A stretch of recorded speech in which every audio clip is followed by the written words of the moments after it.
And Kate, you're a member of the faculty with the Academy. Yep. And is experienced in, I know, the practitioner diploma. That's right. So I took the practitioner diploma, which is our flagship product, back in 2014.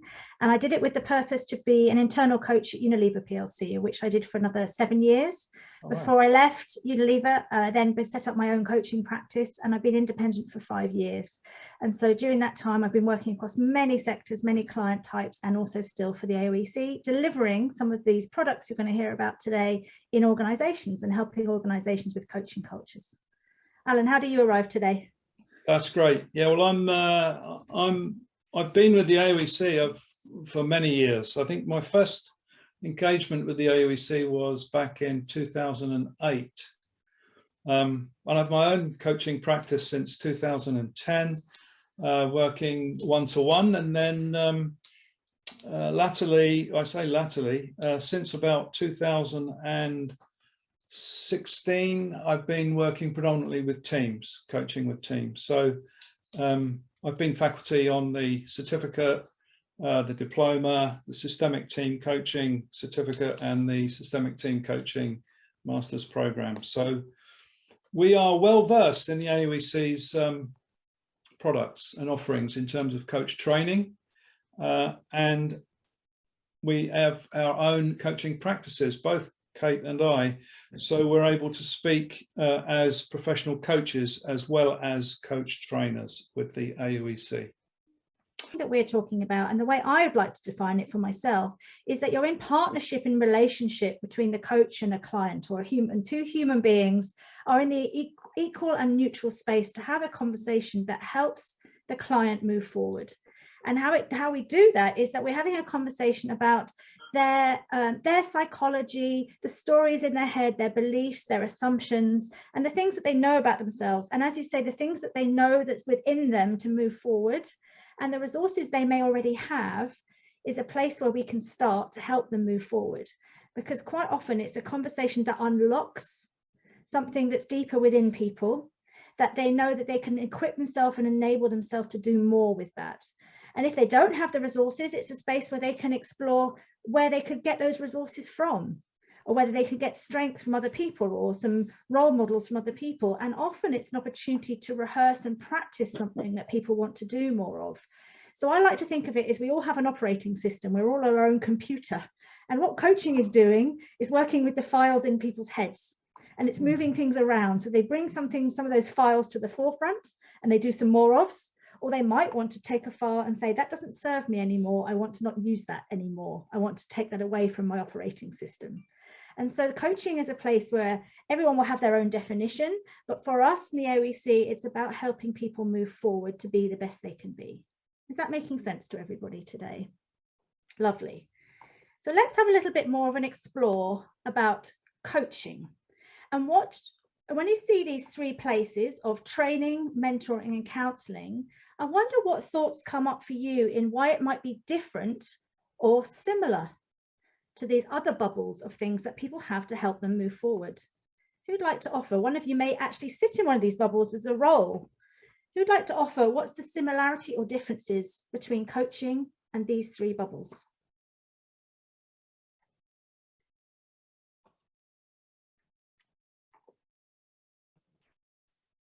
Hi, my name is Alana. Hi, Alana. I work in the IT industry, and I actually perform all three of these in my organization. So I specialize in onboarding, so onboarding customers, onboarding colleagues, training them on products, on processes.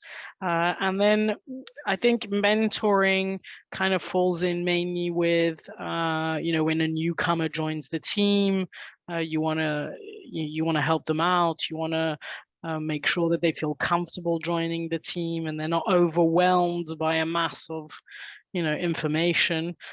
So yeah, I definitely relate to the bubbles on the screen, but I haven't, like the others have expressed, a lot of, pulling skills out, trying to, help people define what they want to do. That's the side that I'm missing in my current role. It's more giving information, but not actually not that proactive side of pulling them, getting the best out of them as well, for themselves, not only for the business. So lovely metaphor. So I'm hearing a difference between push and pull there. yeah, so you'd like to have the skills of how you sort of pull things out of people and help them to help themselves. Very nice. Exactly.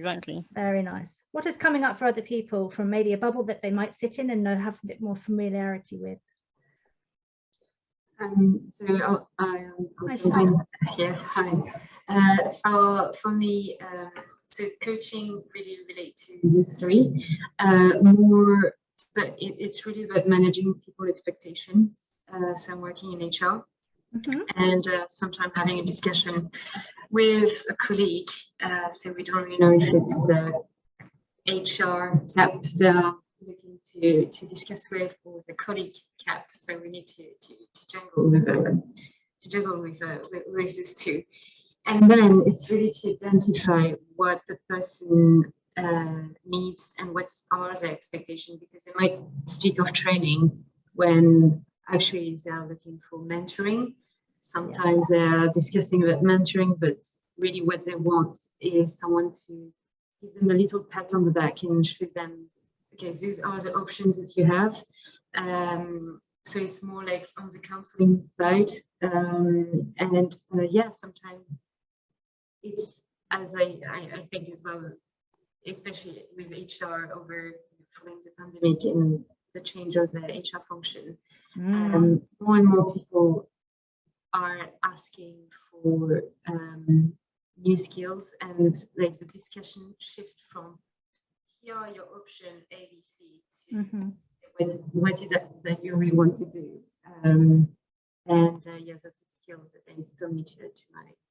Yes, Charlotte, thank you. You're absolutely right, and particularly in lots of roles in business, we may wear all of these hats. In HR, I imagine you wear these hats differently, but I guess what I'm hearing there are different ways of helping and supporting people, and there are different ways of moving them forward depending on their ask. So an important part of the AoEC's work and the courses is to help you understand what is similar and what is different, so that you contract for the difference that coaching is going to bring to people's lives. Because coaching is not the telling of training, it's not supplying the answers of training, and mentoring is advising, and coaching is not, we're not in an advisory role, because we stop the psychology of people working it out for themselves. We stop the psychology of them wanting to do more and helping themselves if we mentor in the same space as we coach. And counselling often, and I don't know if I've got any counsellors here today, but counselling often goes deeper into diagnosis of the past, and it goes into deeper understanding of maybe why the story is in people's operating systems in the first place.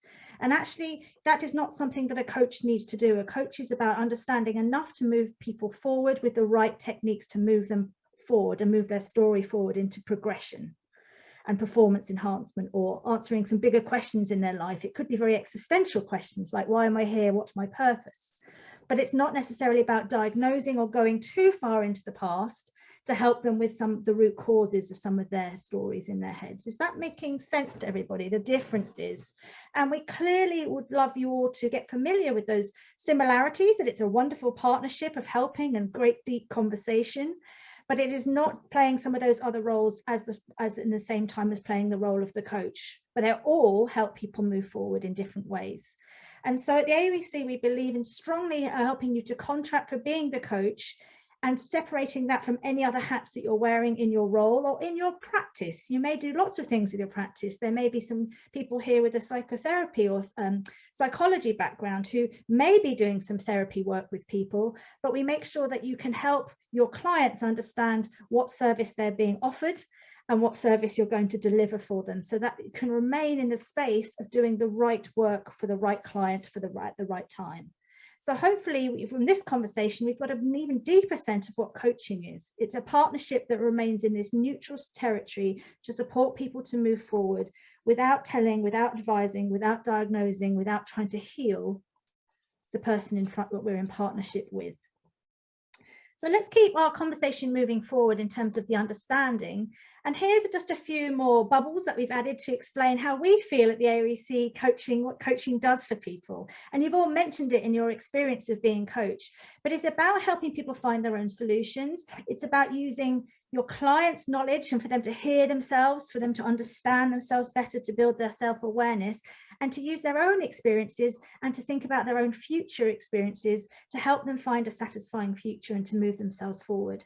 So there's a range of ways that coaching is used, from changing people's performance using their psychology, right the way through to development thinking, career thinking, as you said, moving forward in sort of a specific challenge they might be having as an executive or as a person in business, full stop, in an organization.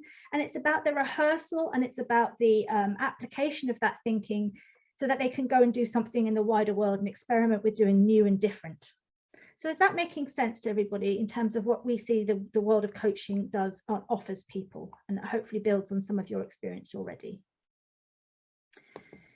So let us take you through a little bit of a quick journey into what the competencies of a great coach need to be.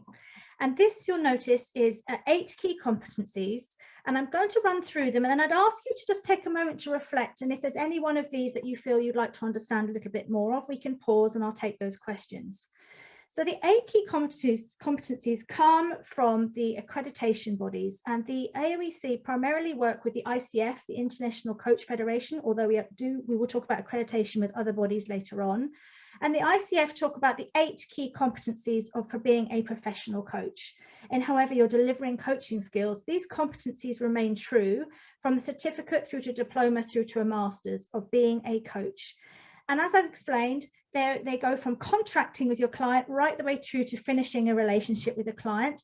And they apply equally to the time you spend with the client, the arc of the client work that you do maybe over 6 months to a year, or however long you spend with the client, just as equally as they apply to each session or the hour or 30 minutes or whatever it is that you plan to work with a client.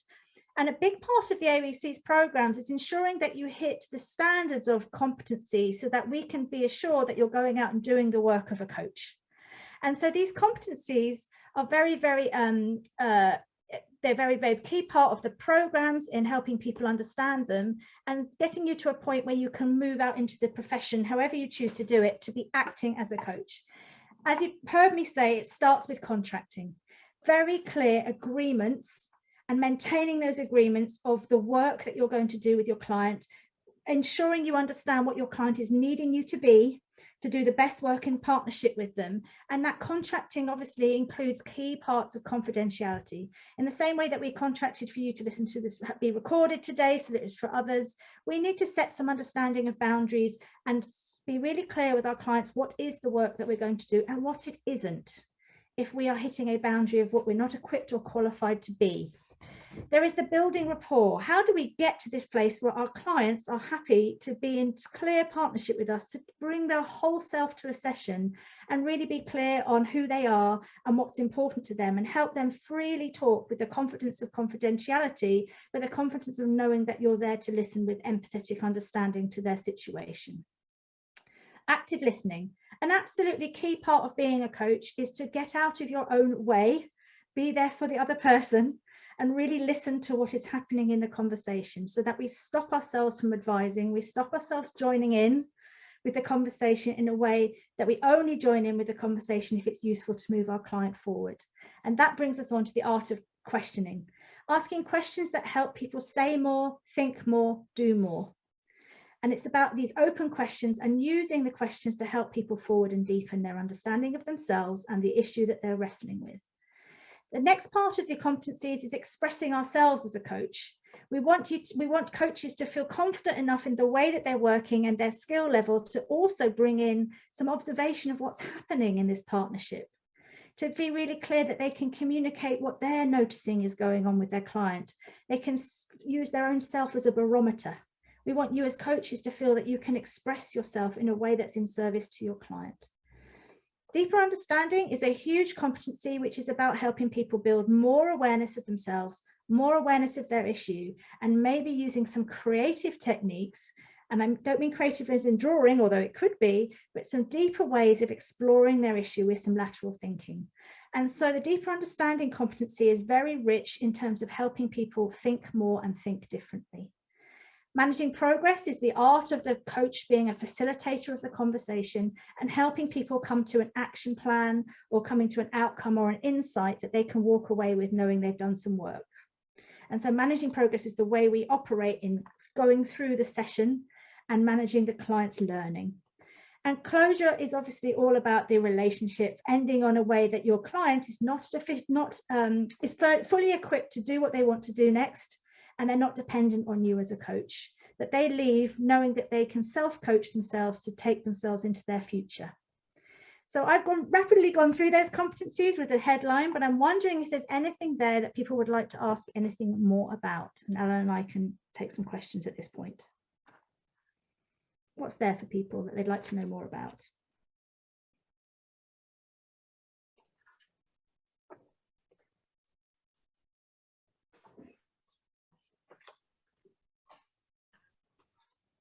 Maybe it's a deeper understanding. Personally, I'm not sure I already got this.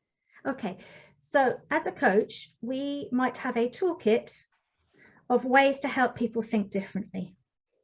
And a lot of our programs, and particularly the practitioner diploma, which we're going to take you through in a moment, includes ways of helping people get out of their own heads. So we've all got some things going through our heads. We may already know or not know a lot about ourselves, but deeper understanding is techniques and toolkits to enable people to get closer to an insight in themselves, into their thinking. And it's creating a space or an exercise that might actually help them do more with that thinking. And so without giving the magic away, because that's a lot of what the training has, it's about feeling that that's a process that you can facilitate the client's growth, that you can take them on a journey of understanding and reflecting and listening. Alan, what's your thoughts of deeper understanding and how we help our clients do that? Yeah, this is something which, as you've just alluded to, is really explored in the diploma. But people who are new to coaching may have the understanding that coaching is simply a conversation, a dialogue, and it can be so much more than that. Coaches who undertake the diploma will come away not just being able to ask questions and to listen, but will also have techniques by which they can engage their clients in physical movement and actions during a coaching session, involving music or words or visioning. There are all sorts of creative ways that the coach can work with the client to facilitate a deeper understanding. Yeah, absolutely. And whether you learn virtual coaching techniques or face-to-face techniques, the toolkit is expansive, and we introduce a number of techniques to get you used to finding your own and learning your own. And the AoEC's founder was a Gestalt practice master, John Leary Joyce, and Gestalt is one of the theories that might underpin this deeper understanding competency, which is working with the here and now. It's working with your client figuratively to be with them in their thinking and helping them shift onto something else they want to do through the art of visualization or timelines, or it could be drawing, or it could be music, or a number of different things. And so it's a rehearsal, practice, experiential space. And it's really the AoEC's unique standing point that Gestalt underpins some of the tools and techniques that we will teach on the program. But there are hundreds of techniques out there. But once you get to grip with Gestalt and some of its understanding, the world's your oyster. Charlotte, does that help? Lovely. Any other questions that we can take a deeper look into competencies where people are thinking, well, what does that mean for me? The expressing self, is that mainly communication skills? Is that what we're looking into here? It's a deeper sense of, one of the phrases we use is we want the coach to be a mirror of the client. We want the partnership to be really useful to the client, that we can help them see themselves better. And so we use the mirror reflective language here, that there's some skills in helping the client hear themselves and see themselves. And it could go as far as offering feedback, but it may not be, it may just be observations of body language. It may be observations of tone of voice. It might be something you see a shift in the client physically or mentally or metaphorically. And actually, this is about using ourselves as the mirror to play that back to our clients, because that could be an insight that really helps them go, ah, someone else has spotted it. And do you see how that's the space that we're creating here, is that we're using ourselves as a tool to help our clients think. It's not saying what we think they should do. And it's not saying the feedback if it's not in service to the situational issue that you're working with. Does that help, Alana? So it's a very carefully guided way of using ourselves. Try not to fall into that counseling role you were mentioning. Absolutely. Yeah. We're not diagnosing, we're not telling people what to do, we're not giving them the action plan. We're helping them create their own, but we might guide them or facilitate them on the way because we're noticing. For example, sometimes there's a knot in my stomach when I'm coaching, and that knot in the stomach is telling me something, or I'm feeling tense and I start to pick up on my client's tension. And so do you see how that's using ourselves as a way of sharing that with our clients, saying, I'm feeling really tense about this. How are you feeling? Yeah. And sometimes that could be the biggest insight to say, oh my gosh, yes, my shoulders are up, and I'm really noticing that happens every time I talk about this person. Or so it's really about using ourselves in service to our clients. Alan, any thoughts there on anything I might not have mentioned against that competency? Well, I think you touched on it. One of the things that this expressing self draws on is the fact that the coach isn't simply listening to what's being said, but is paying attention to the quality of the energy between the coach and the client. And paying attention to that energy informs you as a coach as to what might be going on, and you can be curious about that. So coaching is much more than just listening to words, but it's interpreting what's going on in terms of the, as you've said already, the client's body language. How are they sitting? How are they breathing? What's their coloration like? What's the pace and the energy in what they're saying? And what is the energy in the room? How is what they're saying impacting me? And how might I play that back to the client without being judgmental, but simply sharing and being curious about what that might be. And at the other place it's come up for me is this link between questioning, expressing self, that there may be something that you want to challenge them around. There may be something that the question needs to go a little bit harder, deeper, mismatched to the conversation. That is in our role, that we might notice something that needs asking about. That if we're noticing that we're there to support and help people shift, occasionally we might have to get a bit more challenging. And we might contract for that. Yeah. Okay. I'm seeing that in the case of where pushing or digging a little deeper, I know for myself anyway, it can quickly get emotional. And so how to not go down that emotional rabbit hole really is, I think, I'm a little bit afraid of, but that's good. And that's something that, again, these programs will help you wrestle with, because my challenge to you is sometimes those rabbit holes are the best rabbit holes to go down. So do you see what I mean? So we have to manage our own emotion with emotion to be able to be in service to a client that may want to be emotional, or the emotion has surprised them. We might want to inquire about that. So one of the things that we help you with is exactly that there's sometimes emotion is a really great place to get to in this line of work. And how do we help clients take that as some of the insights to what they want to do next? But you're right, it's a place that we have to learn to handle, contract for, possibly. Yeah, because we all come into this coaching being unique and different, and how we handle things is a big part of the training to be able to know how we'll handle things with others.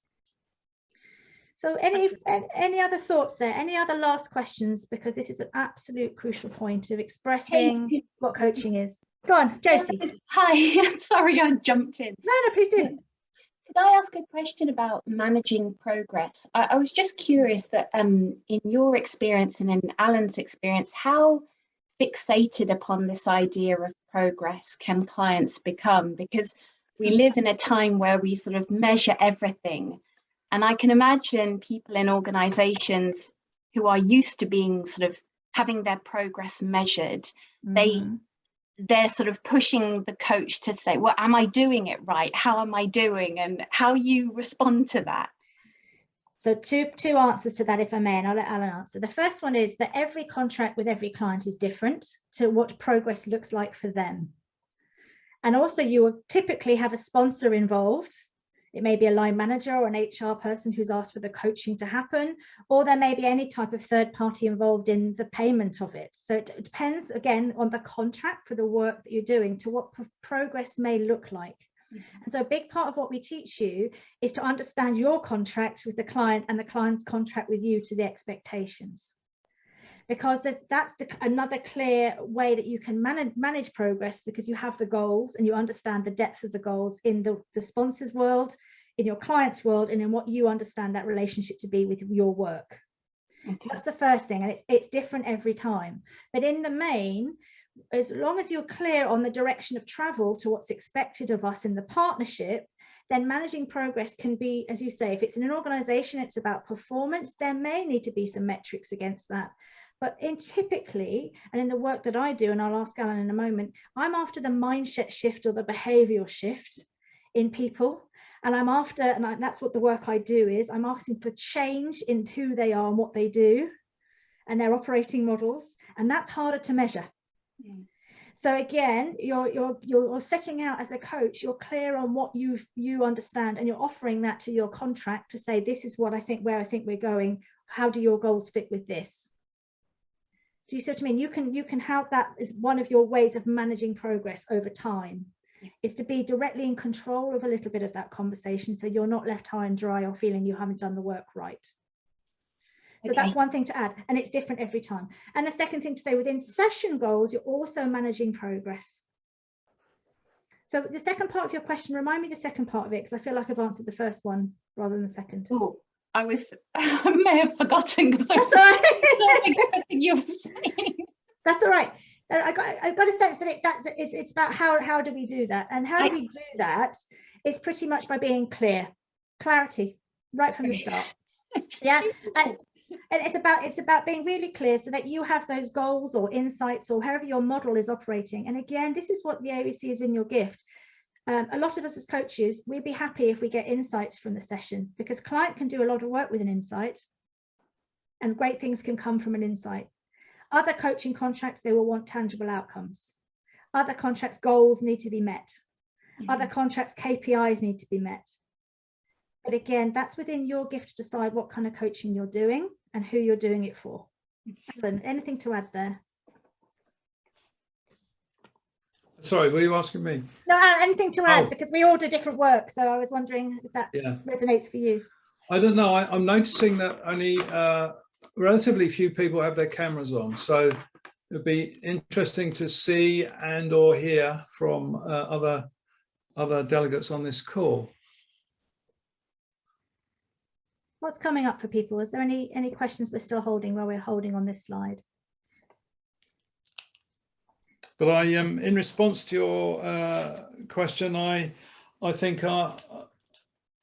this is one of the strengths of the AoEC's programs, is that the question lends itself quite well to the organizational context. And the AoEC, we are training people to work in the executive coaching space. This means we're working with people who are responsible for getting stuff done. The executive piece doesn't refer to a hierarchical position in the organization, but the executive relates to the execution of tasks. So we're coaching people who are working in organizations, and there the organization may have an expectation as well as the individual client if you're working one-to-one. And so the AoEC teach how the coach can work in that space effectively, such that both parties their needs are met. Yeah, perfect. So I'm going to move on, and I'm going to share a few more slides. And the first one is some of the pathways to working with these competencies and feeling that you're moving through to the competencies to the different levels of coaching. So if you're turning your attention to level 1 here, this is for those that are new to coaching. So we offer products of those that maybe haven't had any experience of doing any coaching as a leader, line manager, or in their day job in any way, because it's an important place to establish some of the core skills. So the level 1 offer is about introduction to coaching skills, the listening, the questions, the rapport. They're looking towards helping people summarize and play back things to their clients and using themselves as a reflection point. So this is our primary offer for those that need to have an introduction to it, typically over 2 days, and I'll show you in a moment some more detail to those 2 days. So there's 2 versions to that. There is a 2-day program, or there is now a new digital offer where you can actually use your mobile phone and your laptop to practice against avatars some of these coaching skills. So a wonderful way of just getting the underpinning under your belt so you can feel the rhythm, and very much based around the GROW model, so you can get a sense of those that understand GROW. GROW is an introductory model to coaching that is a real lovely foundation to the skill. And so we offer that in various different ways, but it's for those that feel they're not ready to take the step to use GROW more often or in different ways. Our flagship product is level 2, which is the practitioner diploma we keep referring to today. And you're going to hear a lot more about that in a moment. The practitioner diploma is an intensive course, but it's done in over 3.5 months. And we'll talk about that in more detail at the moment, but it will take you to the place that you will have the 60 training hours to get this psychological understanding of coaching, the organizational context to coaching, and the skill level to the competency level, so that you can take that course and go and receive accreditation as a next step. So it's a qualification that leads to accreditation. And it's really the primary product of the AoEC, and it's the first step into getting your coaching professional standards. Beyond that, level 3, as we've indicated, we have a number of products that take people on their CPD journey, their continuous professional development journey as a coach, including the advanced program, which for those that are already coaching, maybe already have their coaching model, but want to go into another layer of psychology and organizational context. The same competencies apply, but it equips you to go on to do the next level of accreditation. So there are plenty of other programs there, but you'll see that our offer starts with a very basic skills offer through to a comprehensive program through to support for the future. As I said, I wanted to quickly show people the coaching skills certificate because it's a great place to start. It's where I started. 2 days of understanding the GROW model for part of my learning and development job at Unilever. And as I said, it builds on some of the stuff we've talked about today to get you to practice and experience using the GROW model in a way that you can apply it to performance coaching in a day-to-day situation. There's no previous experience required for it, but as I said, whether it's the digital product or a face-to-face product or the online learning offer, it will include practice, because practice is the key to being a coach.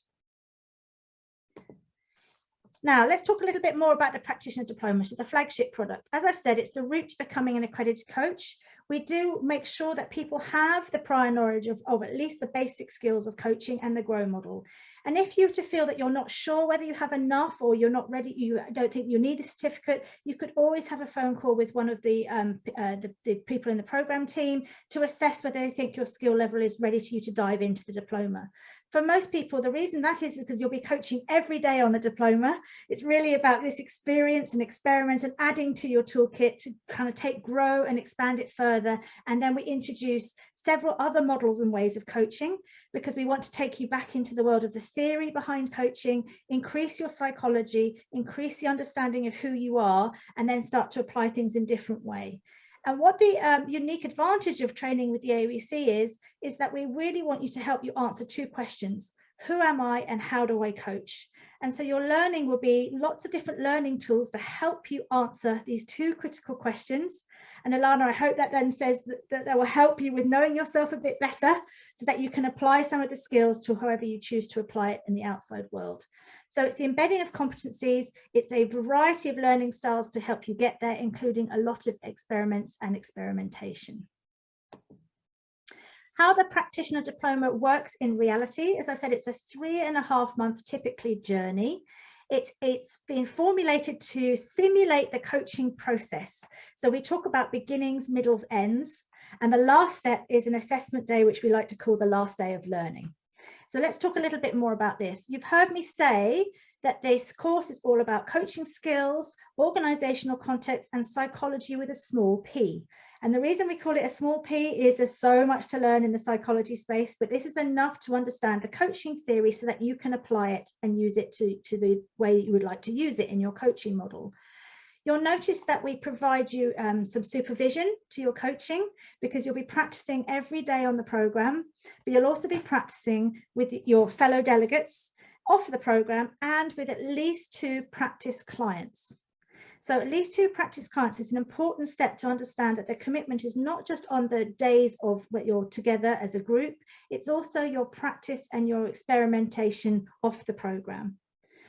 The course is split into 6 times 2 days, so beginnings, middles and ends. And then, as I say, a period of time then takes place where you'll then have preparation to do some final assessment tasks, which involve a reflective essay, a demonstration of your coaching, and a presentation where you'll present your coaching model as it stands on that day. And I'll talk more about what we mean by model and framework in a minute. Surrounding the course, you're continually supported by faculty. You have at least 2 faculty members with you on the journey, and they'll be observing your coaching, giving you regular feedback. And in between the modules, you have opportunities for, as I say, supervision, which acts as a tutorial to your specific needs. And they'll be working with you in small groups to facilitate discussions. So you'll find that you're constantly in connection with your fellow delegates, and you're doing things off the program just as much as you're working together on the program. You'll be encouraged to meet and have small group discussions, and there'll be e-learning pieces to have a look at and some reading to reflect on throughout the program. Is there any questions at this point before I move on?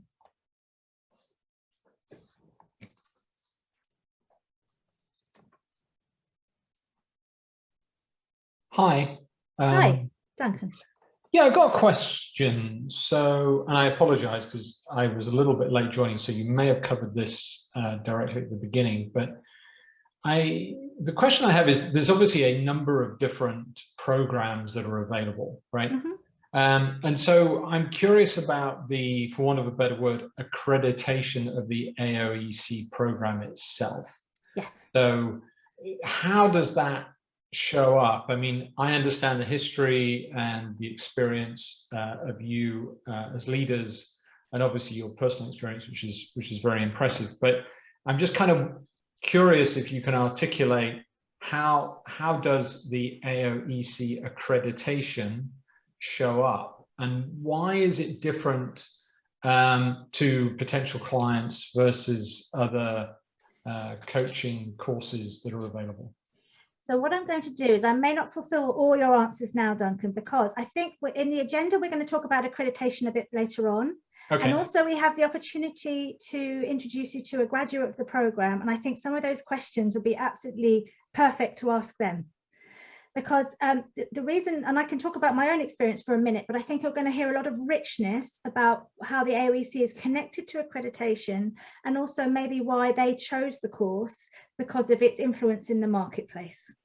So for me personally, the AoEC, I joined the PD program in 2014 because I was an internal coach, or about to be an internal coach for an organization, and they recognized the need for accreditation. And they recognize, and procurement certainly still do if you're going to work with corporates, that accreditation opens doors, that the training program that you do opens doors, because if it's a recognized brand out there, it's important. And certainly its credibility in the coaching world was important to me. The last thing that was important to me was the people on the course, that it was coming from backgrounds that were familiar to me, or they might be from backgrounds that might be in my future.